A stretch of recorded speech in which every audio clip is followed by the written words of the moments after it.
ได้เดินทางไปต่อคณะสงฆ์นะครับเป็นพระธรรมนะครับพระธรรมสงฆ์โอ้ย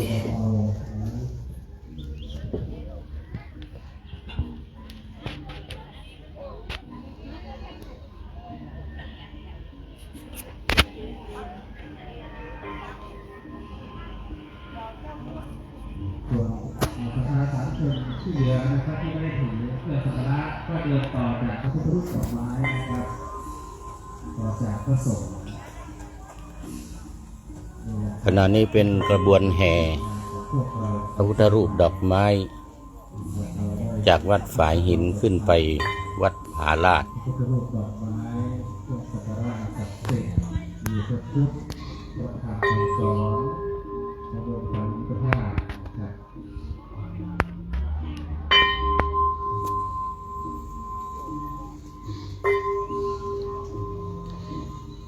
ขบวนวันนี้ก็ประกอบไปด้วยมหาวิทยาลัยราชภัฏเชียงใหม่และมหาวิทยาลัยราชมงคลแล้วก็มีท่านผู้ว่ารองผู้ว่าราชการจังหวัดเชียงใหม่เป็นประธาน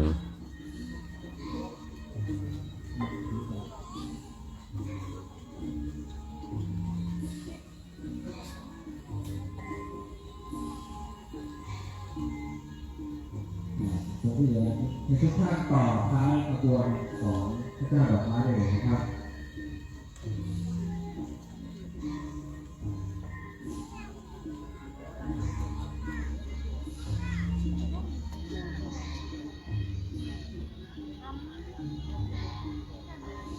ที่นี้เดินนำหน้ามานี่ก็เป็นรองผู้ว่าราชการจังหวัดเชียงใหม่ตามมาด้วยขบวนดอกไม้ผ้าไตร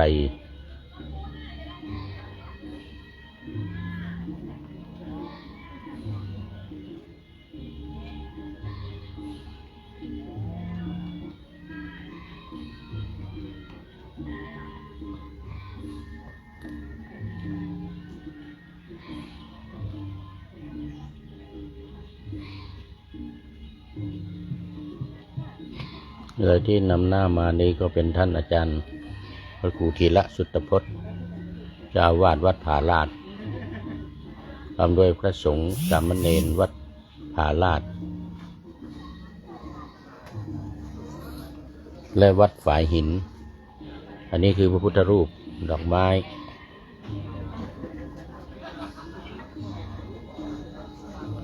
ที่ตามมาด้วยก็อีกวันนี้มีห้าองค์พระพุทธรูป5 องค์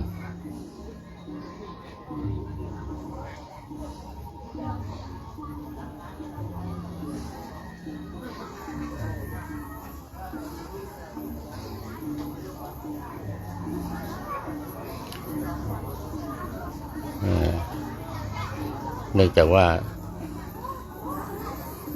กล้องของเราอยู่มุมสูง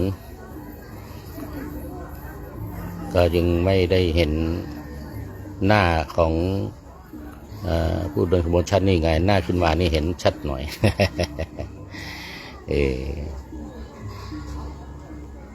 ขบวนพุทธรูปผ่านไปแล้วตอนนี้ก็เป็นขบวนของประชาชนญาติโยมที่มาร่วมกันเป็นจำนวนมากนักศรัทธาญาติโยมวัดฝายหินและวัดผาลาดเป็นหลัก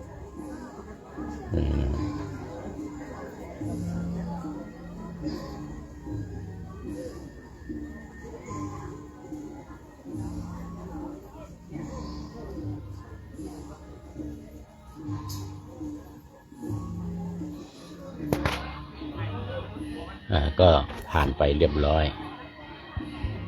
ขอบคุณทุกท่านไว้ณที่นี้เป็นอย่างยิ่ง